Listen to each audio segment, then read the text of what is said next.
بسم الله الرحمن الرحيم نحمده ونصلي ونسلم على رسوله الكريم أما بعد عن ثوبان رضي الله تعالى عنه قال قال رسول الله صلى الله عليه وسلم ما من عبد مسلم يقول إذا أصبح وإذا أمسى ثلاثا رضيت بالله ربا وبالإسلام دينا وبمحمد نبيا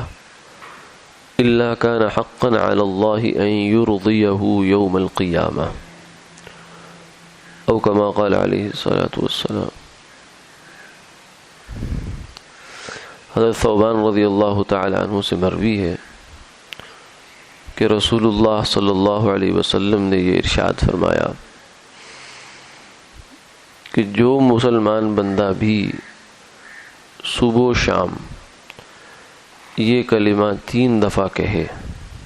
رضیت باللہ ربا وبالاسلام دینا وبمحمد نبیا، تو اللہ کے ذمے ہے کہ اسے قیامت والے دن راضی کرے۔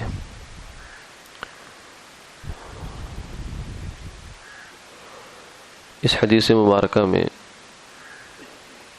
اس کلمے کی فضیلت بیان ہوئی ہے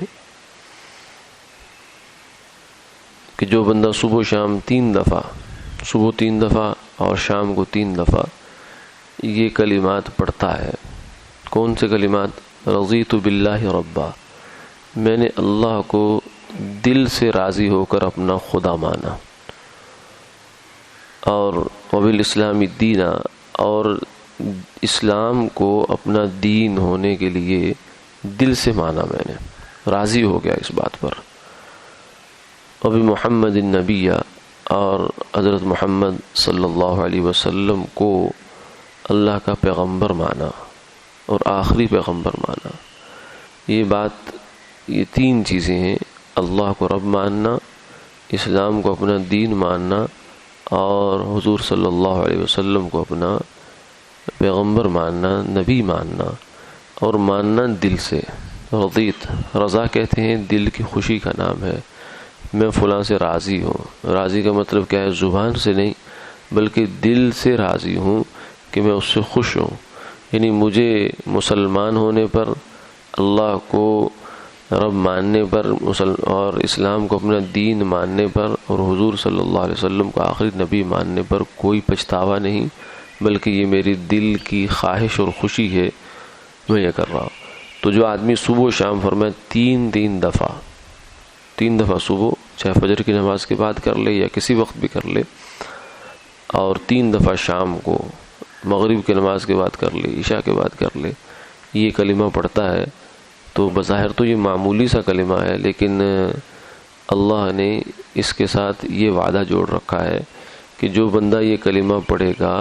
اسے قیامت والے دن اللہ راضی کریں گے۔ یعنی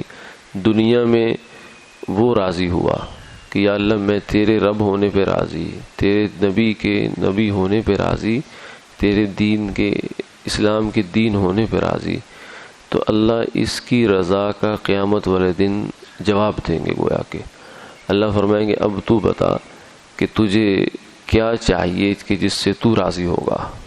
تو وہ جو اللہ تعالیٰ سے مانگے گا، جو خواہش کرے گا، اللہ اس کی خواہش کو پورا فرما دیں گے۔ تو یہ ان کلمات کے صبح و شام پڑھنے کا اہتمام ہو جانا چاہیے۔ اللہ عمل کی توفیق عطا۔